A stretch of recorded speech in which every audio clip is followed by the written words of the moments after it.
കാസർഗോഡ് ചേറ്റുകുണ്ടിൽ തട്ടുകടയ്ക്ക് തീപിടിച്ചു. Gas cylinder ഘടിപ്പിക്കുന്നതിനിടെയാണ് അപകടം. Fire force എത്തി തീയണച്ചു. അരുൺ പാറക്കൽ ചേരുന്നുണ്ട് വിശദാംശങ്ങളുമായി. അരുൺ, ആർക്കും പരിക്കൊന്നുമില്ല എന്ന് കരുതുന്നു.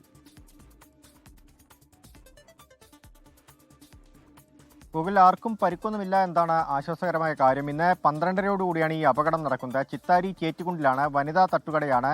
ഉച്ചയ്ക്ക് ഊൺമാത്രം ലഭിക്കുന്ന കടയാണ്. അവിടെ ഗ്യാസ് സിലിണ്ടർ മാറ്റി ഫിറ്റ് ചെയ്യുകയായിരുന്നു. ആ സമയത്താണ് പെട്ടെന്ന് ഗ്യാസിൽ തീ പടർന്നത്. വലിയൊരു അപകടത്തിൽ നിന്നാണ് രക്ഷപ്പെട്ടത്. നമുക്ക് ആ ദൃശ്യങ്ങളിൽ നിന്ന് തന്നെ കാണാം. ആ ഒരു അടുക്കള ഭാഗം, ആ തട്ടുകടയുടെ അടുക്കള ഭാഗത്ത് മുഴുവൻ തീ പടർന്ന ഒരു സ്ഥിതിയായിരുന്നു. കട പൂർണ്ണമായും കത്തി നശിച്ചിട്ടുണ്ട്.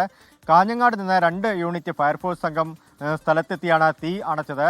ആ സമയത്ത് ഇന്നിപ്പോൾ ഞായറാഴ്ച ആയതിനാൽ ആളുകളും കുറവായിരുന്നു. അല്ലെങ്കിൽ ആ ഹോട്ടലിൽ ഒരുപാട് ആളുകൾ ഭക്ഷണം കഴിക്കുന്നതിനായി ആ സമയത്ത് എത്തുമായിരുന്നു. ആളുകളും കുറവായിരുന്നു. അതുപോലെ തന്നെ ഈ അപകടമുണ്ടായ ഉടൻ തന്നെ തൊഴിലാളികൾ പുറത്തേക്ക് ഓടി രക്ഷപ്പെട്ടു.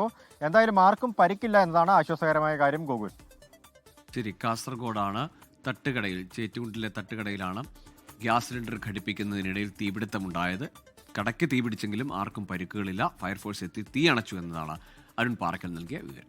ലോകത്തെവിടെയായാലും ഏത് സമയത്തും 24 വാർത്തകളും ഓഗ്മെന്റഡ് റിയാലിറ്റി പാക്കേജുകളും എക്സ്പ്ലെയിനറുകളും വിശദമായി കാണാൻ ഞങ്ങളുടെ യൂട്യൂബ് ചാനൽ നിങ്ങൾക്ക് സബ്സ്ക്രൈബ് ചെയ്യാം.